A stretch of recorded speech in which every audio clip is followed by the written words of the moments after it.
સુરતમાં અમદાવાદની 7th day school જેવી ઘટના બનતી રહી ગઈ છે। સુરતની ઉમરીગર શાળામાં એક વિદ્યાર્થી બીજા વિદ્યાર્થી પર સળિયા વડે હુમલો કરતા વાલીઓએ વિરોધ કર્યો હતો। સુરતમાં અમદાવાદ જેવી ઘટના બનતા રહી ગઈ છે। સુરતના ઉમરા વિસ્તારમાં આવેલ ઉમરીગર શાળા ખાતે ઉપજી એસ દ્વારા વિદ્યાર્થીને શાળા બહાર માર મારવામાં આવ્યો હતો। અમદાવાદની 7th ડે સ્કૂલમાં વિદ્યાર્થીઓ વચ્ચે થયેલા ઝઘડામાં એકની ચપ્પુ મારી હત્યા કરાયાની ઘટના હજુ તાજી છે।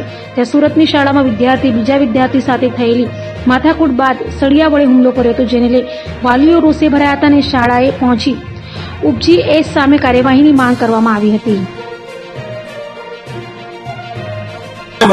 મારું નામ દેવાંગ ગાંધી છે। મારો છોકરો 12મા ધોરણમાં ભણે છે અને અહીંયા સ્કૂલમાં કોઈ છોકરા મારા જે છોકરા માર્યું તેને મગજમારી થઈ હશે, તેની આગળથી તેની સાથે કંઈક અનબન બનાવ બનેલો છે અને એ કાલે ઘરે જતો હતો ઓલા પર અને એ રિક્ષામાં હતો, રિક્ષામાંથી કૂદીને મારા છોકરાની પર એટેક કર્યો છે, એટલે ધક્કો માર્યો છે, જમીન પર છોકરાને માર્યો છે અને પછી આ સળિયામાં માર્યો છે।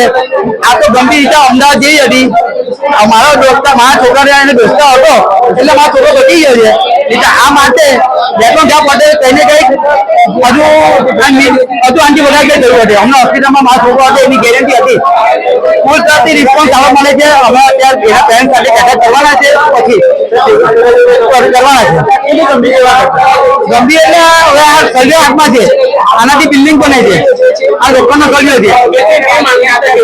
છોકરાની માનસિકતા કેવી છે, મેં છોકરા સાથે વાત કરીને મેં છોકરા સાથે જ્યાં રફતી વાત કરેલી હતી, છોકરા મને ધમકી આપી કે રાતના તને આવી ન મારીશ, મને પોતાને ધમકી આપેલી।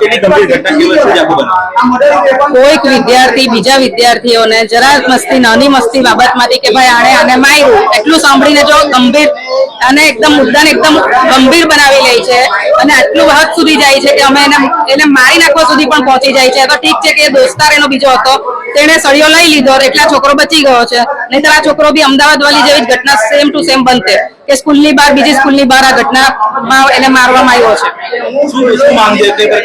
અમે તો એટલું ઈચ્છીએ કે આ છોકરાને ઉપજીએસ ના પદ પરથી કાઢવામાં આવે અને સમજાવે કે શું આગળ જીવનમાં તમારે એક સારા નાગરિક તરીકે બહાર આવવાનું છે, અને જો નહીં માને તો પછી સ્કૂલમાંથી પણ એને બહાર કાઢો તમે।